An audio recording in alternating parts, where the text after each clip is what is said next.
You have come here perhaps out of curiosity, or perhaps because something in you has stirred at the mention of the word empath. And if you have, then know this: we do not gather merely to speak of sensitivities or sentimentality. No, we are gathered here to invoke the ancient patterns that lurk beneath what the modern mind naively calls feelings. When I speak of the empath, I do not speak of a gentle soul who simply feels what others feel. I speak of a psychic conduit, a lightning rod through which the unconscious of the world pours itself, and that is not always a blessing. Empathy in its most popularized form is celebrated. Yet we must beware of concepts made too easily digestible by the collective. When a thing is popular, it has usually been stripped of its power. The empath, as I have encountered through dreams, patience, and archetypal visions, is not a smiling spiritual caricature. No, the true empath is a bearer of weight, a carrier of shadows not their own, and they are often unaware of the forces that have possessed them. To understand this, we must look beneath the personal, beneath even the intrapersonal. For the empath is not merely psychologically attuned to others. They are unconsciously vulnerable to the archetypal currents that animate those others. Imagine a village healer in the time of great storms, kneeling in a field and vomiting blood, not because they are sick, but because the land itself has fallen ill. That is an empath. They transmute what they do not own. They feel what was never theirs to carry. And unless they become conscious of this function, they are fated to be devoured by it. In one of my earlier dreams, long before I had the words to define the archetypes, I saw a woman standing on a bridge above a chasm. She had no eyes, her hands were held out in front of her, trembling as though she were both reaching for help and warding something off. Below her, in the dark pit, were voices, many voices, crying out in despair, in longing, in confusion. The woman could not see them, but she felt them, and her body bore the pain of each cry like a wound. That woman is the empath. Her blindness is not literal. It is the blindness to the origin of her suffering. She does not know where the voices end and where she begins. She is the psychic sponge, but no one has taught her to wring herself out. There is great danger in being an open vessel without the vessel's wisdom. You see, the unconscious has no moral compass. It is a cauldron, both sacred and chaotic. When an empath opens themselves to the psychic material of another, whether intentionally through compassion or unintentionally through energetic permeability, they invite into themselves the unprocessed matter of that person's shadow. And most people walk the earth with shadows trailing long behind them, untouched, unloved, feared. That which is unloved in one person seeks refuge in another, and the empath, if unguarded, becomes that refuge. There is a story from African tribal law, one I encountered in my studies, of a young dreamer who would walk the edges of the forest and hear the cries of spirits who had no name.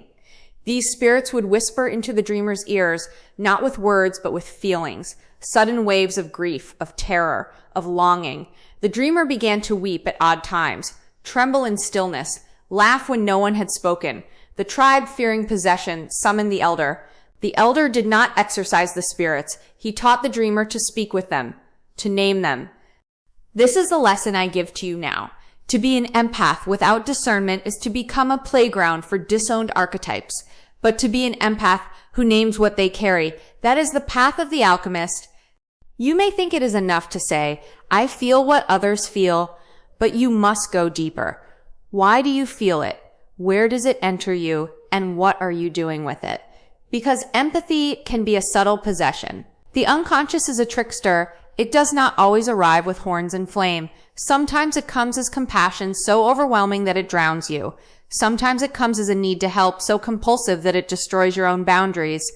Sometimes it comes as love for a person whose shadow has latched onto your soul and mistaken your body for its graveyard.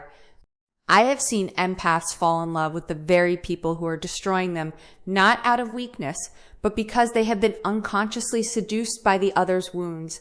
They feel the ache, and in feeling it, they become the caretaker, the savior, the silent sponge.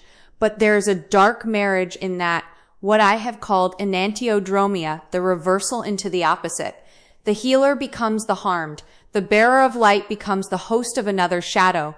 And the longer this unconscious dynamic persists, the more the empath begins to lose the thread of who they truly are. If you are an empath, you must understand. Your gift is not simply emotional. It is psychic, and it is archetypal.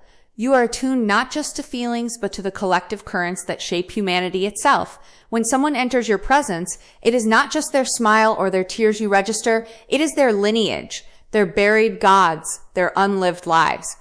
And unless you have made contact with your own unconscious, unless you have traversed the underworld of your own psyche, you will be overwhelmed. There is a temptation in the spiritual world to romanticize sensitivity, to wear it as a badge, but in the world of the soul, no gift is purely light. All light casts shadow, and empathy, perhaps more than any other function, invites shadow to the surface. Do you know what happens when a person represses rage for years? It does not disappear. It waits. It finds a home in the psychic field. And when such a person encounters an empath, especially one who is unconscious of their own unresolved anger, that rage jumps. It leaps like fire into dry wood. And the empath, overwhelmed, may begin to feel irritable, depressed, inflamed, not realizing they are carrying a flame that is not theirs. I once treated a woman who cried incessantly. Every time she entered my office, tears flowed before words. At first, she believed herself to be wounded by her parents, her lovers, her world. And indeed, there were wounds. But what revealed itself over months of careful descent was this. She had taken on the ungrieved sorrow of her mother, her grandmother, and her lineage of women before her, all of whom were forbidden to cry. She had become the vessel for a generational shadow. And in carrying their sorrow, she had lost the language for her own. Empaths, if you do not delineate what is yours from what is theirs, you will drown in a sea of unnamed ghosts. The gift of feeling is sacred, but sacredness demands structure. The vessel must be strong enough to contain the fire. Otherwise, the fire consumes. There is another dream I must share with you. A man stands in a cathedral made of mirrors. He walks, and each step echoes with unfamiliar voices. He turns to look into a mirror, expecting his reflection, but instead sees a weeping child. Another mirror. He sees a screaming soldier. Another, a dying mother. All these faces stare at him, and he does not know who they are. He begins to scream, "Which one is me?" But the mirrors do not answer. They only reflect. This too is the empath lost in the mirrors of other people's inner worlds, unable to remember the face they wore before they began to feel everyone else's pain. If this resonates with you, you must ask, what work have I done to know myself? Not in the way of affirmations or identity labels, but in the crucible of confrontation. Have you stood in your own underworld and spoken to your shadow? Have you acknowledged the parts of you that use empathy to feel important, needed, even holy? Have you faced the dark pleasure that sometimes arises when you are the only one who understands someone else's pain? Ah, yes, even the empath is not exempt from shadow motives. Sometimes the act of helping others is a way of avoiding the self. Sometimes the burden of carrying everyone else's suffering is more comforting than the silence of facing your own. We are strange creatures. We dress our avoidance in virtue, and the unconscious, ever subtle smiles behind the veil. Empathy is not salvation. It is a threshold. To cross it wisely, you must learn the art of boundaries, not the rigid walls of defensiveness, but the porous yet discerning membrane of the individuated soul. To say, I feel you, but I do not become you. To say, I see your wound, but I do not house it within my psyche. To say, I offer presence, not possession. And this, I believe, is the final aim, not to absorb the other, but to witness them. There is no greater tragedy for the empath than to become invisible to themselves, to be so deeply merged with the suffering of others that their own soul fades into a whisper. And yet it happens every day in marriages where one partner carries the emotions of the other like an unpaid servant, in families where the most sensitive child unconsciously becomes the emotional regulator for an entire household, in therapists, teachers, and ministers who confuse compassion with codependence. This confusion is not benign, it is archetypal possession. The empath, without the ballast of inner work, becomes absorbed by the wounded healer archetype, also known as Chiron in myth, and when Chiron rises in the psyche unexamined, it demands suffering as a rite of purpose. One begins to believe they are meant to hurt, that their value lies in their capacity to suffer alongside or even for others. This is a distortion. It is the shadow of the healer complex, where one's identity becomes tethered to pain, not the conscious transformative pain of shadow work, but the endless reenactment of unconscious service to the brokenness of others. The empath loses autonomy, not out of kindness, but because the archetype has taken the reins. You must understand, archetypes are not metaphors. They are living patterns of psychic energy, older than language, older than history. When you feel pulled to help, when you feel exhausted after entering a room, when you feel elated by being needed, pause. These are not simply your feelings. They may be the voices of invisible forces acting through you. The archetype of the savior, the martyr, the mother, even the seducer, all of these can slip into the unconscious empath and animate them like a puppet on spiritual strings. But puppets do not individuate. They perform. To become whole, the empath must begin the dangerous, sacred act of separation. Separation not from love, but from entanglement, not from presence, but from fusion. This is not coldness. This is warmth with a spine. It is to stand before another's anguish and say, I will not abandon you, but I will not bleed for you. It is to feel the tidal wave of someone's unspoken grief and say, I will sit beside you, but I will not become the ocean. There is an image that arises now, a dream from one of my patients. A forest, ancient and tangled, with roots that reached like fingers through time. In the center, a stone well, deep, bottomless. Around it sit the empaths, men and women with hands cupped over their hearts, weeping. And in the well, the shadows of those they love. The empaths peer in, hoping that if they cry enough, care enough, they might draw those shadows into the light. But the well has no end, and the tears feed it. This too is what happens when empathy becomes compulsive. It feeds the very darkness it hopes to redeem. For there is a secret that few dare speak. Not everyone wants to be healed. Not every soul is ready to awaken. And the empath who confuses their gift with responsibility will spend their life trying to pull the unwilling from the depths, and in doing so be pulled down themselves. You must discern. Does your empathy liberate or entrap? Does your empathy honor the other's path or violate it by insisting they be elsewhere? Even healing can become control when it arises from fear. There are parents whose empathy for their children becomes suffocation, lovers whose sensitivity becomes manipulation, friends whose compassion masks a need to be irreplaceable. All this is the shadow side of empathy, where care becomes currency and feeling becomes power. You may recoil at this. Not me, you say. But if you are truly empathic, you must turn that feeling inward. Ask yourself, where has my gift become a mask? Where do I confuse connection with obligation? Where have I made myself essential to others as a way to avoid being alone with myself? This is not judgment. This is the path of integration. For true empathy is not the taking on of another's pain. It is the witnessing of it without losing one's center. It is the art of standing in the fire of another's suffering and remaining unburned, not through detachment, but through deep-rootedness in the self. And what is this self? It is the totality of who you are, not just your feelings, not just your light, but your shadow, your instinct, your history, your future. The self is not an idea. It is the living center of the psyche, around which the archetypes orbit like planets. When the empath finds this center, they cease to be porous. They become anchored. And from that anchor, true compassion flows, not as sacrifice, but as strength. But this path is not easy. It demands descent. The empath must go down into the underworld of their own psyche. They must meet the parts of themselves that enjoy being needed, that fear abandonment so much they merge with others to stay safe, that confuse intimacy with enmeshment. These are not flaws. These are survival strategies born of deep wounding, often from childhood, when sensitivity was either punished or exploited. I have worked with patients whose empathy arose from trauma, a child who learned to read her father's mood to avoid his wrath, a boy who became hyper-attuned to his mother's depression so he could pull her from despair with a joke or a hug. These children became empaths not from spiritual grace, but from necessity, and that necessity carved into them a hypervigilance that they later called a gift. But a gift that grows from fear must be purified. You must ask, who was I before the world told me to feel for others first?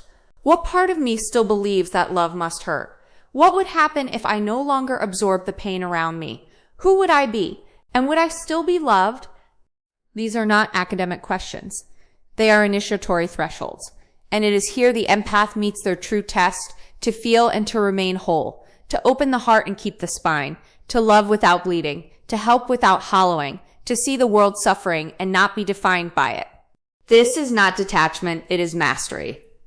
Let me share one final image for now, though many more arise as we speak. A woman stands before a fire. In her hands, a bowl. Around her, a storm rages. Voices screaming, winds howling, visions of pain and injustice spiraling through the sky. But she does not tremble. She lowers the bowl to the earth. In it, her own tears. She kneels. She whispers, not to the storm, but to herself. I feel you, but I am not you. And in that moment, the storm begins to still. Not because she absorbed it, but because she stopped resisting her own sovereignty. This is the true empath, not the sponge, but the vessel, not the martyr, but the mystic, not the savior, but the mirror. The deeper we travel into the archetypal landscape of the empath, the more we are drawn into the realm of dreams, for it is there that the truth of their gift begins to unfold without the censorship of the ego. The dream world does not flatter. It does not romanticize empathy as the culture does. It shows it in its primal form, raw, symbolic, alchemical. I once worked with a young man, tender and brilliant, who identified as an empath. He would walk into a room and feel an invisible weight pressing into his chest. He could not rest when others were in pain, but he was exhausted as if his soul were dissolving into everyone else's story. He came to me not for insight, but because he feared he was disappearing. He brought me a dream. In the dream, he stood at the mouth of a cave. Inside, screams echoed. Faces of people he had loved and lost floated past him in the darkness, each calling his name. A child clung to his leg. A man bled at his feet. A woman reached out, skin like ash. He tried to run, but found himself rooted in place. And then, from the back of the cave, came a voice, not a scream, but a whisper. You made this your temple. That line, I told him, was not a metaphor. It was a diagnosis from the unconscious. He had built a psychic church from pain. He had mistaken suffering for purpose. In his desire to ease the world, he had turned himself into a sanctuary for every lost voice. But the soul cannot thrive in a temple built of ghosts. Dreams often show us what we dare not see in waking life. And for the empath, they reveal the hidden contracts we make with pain. If I suffer with them, they'll feel less alone. If I absorb their rage, they won't explode. If I disappear, they'll finally have room to breathe. But the unconscious does not reward martyrdom. It calls for balance, for truth, for the confrontation of the self. And so the empath, if they are willing, must take back what they have given away, not to become selfish, but to become sovereign. It is here that the path of individuation calls. Individuation is the process by which a person becomes who they truly are. Not a mask, not a reflection, not a sum of traumas or projections, but a whole being. And for the empath, individuation begins with a confrontation, not with others, but with the parts of themselves they have exiled in favor of feeling for everyone else. They must descend into their own caves. They must ask, what is my anger trying to teach me? What is my grief hiding? What part of me has grown addicted to being the wounded one? And even more courageously, what part of me has become addicted to rescuing the wounded in others? This is not comfortable work. It shatters illusions. It strips the empath of their noble identity and reveals the wounds beneath the wound healer. It asks them to stop bleeding on altars that were never meant to hold them, and it demands the terrifying step of letting others feel their own pain. Let me be clear, empathy, when conscious, is holy, but when unconscious, it is contamination. It is energetic boundary collapse. It is the flooding of the self by archetypal residue that does not belong, and that residue often runs deeper than we realize. In many empaths, we find ancestral entanglement, sensitivity passed down like an heirloom, perhaps once sacred, now burdened. A woman whose great-grandmother served as the village medium may, without understanding why, feel overwhelmed in modern crowds. A man whose ancestors were burned for witchcraft may carry an unconscious guilt around his gift of perception burying it beneath hyper-emotionality rather than wielding it as a skill. Empathy, then, is sometimes a carrier of ancestral grief, a long echo of unresolved suffering, seeking voice in a sensitive descendant. And unless that descendant awakens, unless they choose to feel with awareness, they become yet another vessel of unconscious repetition. The dreams of these people often reveal archetypal symbols in their most potent forms: serpents coiling around the heart, oceans swallowing small children, ancestral homes burning while the dreamer weeps without water to quench the flame. These are not simply personal symbols. They are the language of the deep psyche. Warning, you are overfull with what is not yours. I recall another patient, an artist, deeply attuned to beauty, pain, rhythm. She brought a recurring dream of walking through an old museum. Inside were sculptures of people she had known, parents, lovers, friends. But each sculpture had a small plaque that read, "Do not touch, property of the dead." And yet she touched them anyway, and every time they bled. This dream, I told her, was not punishment. It was instruction. Her empathy had become necromancy, constant reaching into the past, into pain that belonged to another time, another soul. She needed not less feeling, but more discernment. Some suffering is sacred to witness, but some is meant to be buried. Empaths, when unconscious, become grave diggers for the collective's abandoned corpses. They walk the psychic battlefield and mistake every wounded soldier for a soul they must save. But not all pain seeks healing. Some seeks extinction. And to interfere with that is to play God in a theater we do not understand. So what then? Are we to harden our hearts? To turn from the wounded? To protect ourselves until nothing can touch us? No. We are to refine our empathy, to transform it from sponge to sword, from open wound to listening mirror, from martyrdom to mysticism. The true empath is not fragile. The true empath is initiated. They have walked through the shadow realms and claimed their own pain. They have turned inward and faced their unmet needs. They have spoken with their rage and their shame and their terror. And because of this, they no longer confuse empathy with entanglement.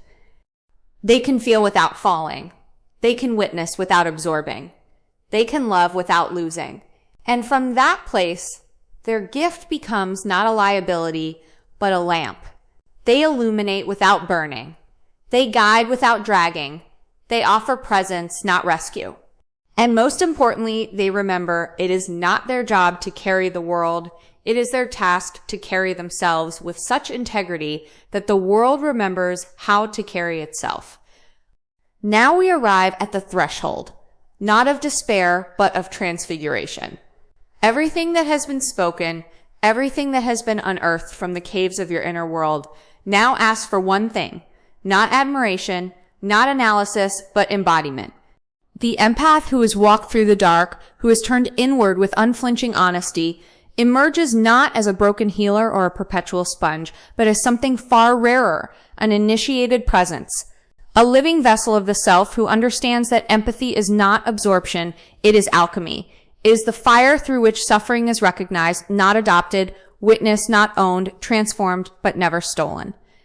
When the empath becomes conscious, they no longer enter rooms silently scanning for pain to fix. Instead, they walk as mirrors, not those that reflect back wounds, but those that show others what they have forgotten of themselves.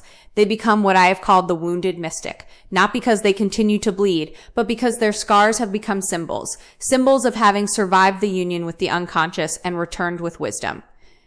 There is a subtle danger here, however, because as the empath becomes empowered, another archetype stirs from the deep. The magician, the one who has seen through illusion and learned the secrets of energetic exchange, the one who can speak to another's shadow without flinching. But this magician, if not anchored in humility, begins to believe they are above suffering. They become seduced by insight. They turn wisdom into weapon. Empathy becomes manipulation. And the cycle repeats, this time with more clever disguises. So beware. Initiation is not a final badge. It is a lifelong vigilance. To be a conscious empath is to wake up every day and ask, is this mine? Am I feeling or fusing? Am I healing or controlling? Am I present or performing? These questions are not signs of doubt. They are signs of maturity. The conscious empath is no longer afraid to be unsure. They no longer rush to soothe or fix. They allow silence. They allow the other to be broken without rushing in as savior. They trust the psyche's own intelligence, knowing that sometimes pain is the doorway, not the enemy. And what of relationships? Here too, everything shifts. The unconscious empath is drawn to the wounded, the chaotic, the narcissistic, not because they are naive, but because part of them believes they must prove their worth through endurance. They are pulled to those who mirror their unhealed inner child, the one who learned that love must be earned through suffering. But the conscious empath, they begin to crave clarity. They seek out those who see them, not just need them. They build bonds rooted not in trauma, but in truth. And if loneliness comes, they no longer fill it with the ghosts of broken souls. They sit with it. They listen. They let the silence speak.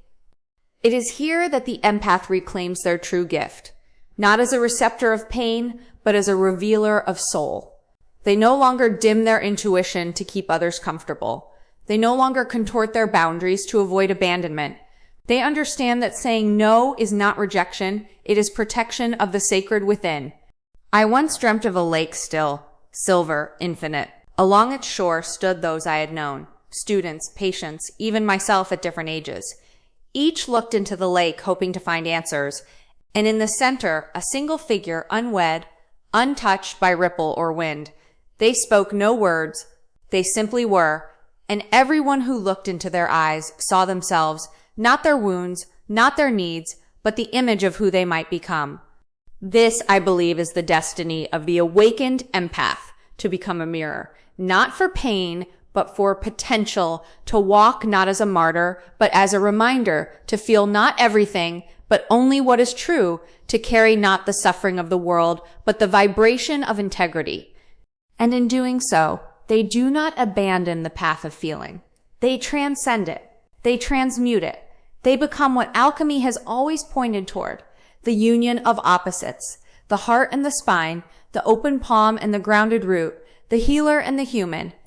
So if you see yourself in these words, if you have recognized in your own dreams the symbols of overgiving, of emotional hunger, of sacred exhaustion, then I say this not as condemnation, but as invitation. Step back from the shadows that are not yours, turn inward, face the silence you have fled, speak to the parts of you that merge to survive, honor them, thank them, and then release them. You are not a sponge. You are not a sacrifice. You are not broken for the sake of others' comfort. You are a living threshold, a place where energy becomes meaning, a place where pain is met, not swallowed, a place where empathy becomes wisdom. And if you can hold this subtle fire, this delicate clarity, then you will not only survive your sensitivity, you will sanctify it. You will walk among the world's ghosts and no longer be haunted. You will witness pain without performing penance. You will feel without falling. And most importantly, you will return to yourself, not as a rescuer, but as a soul,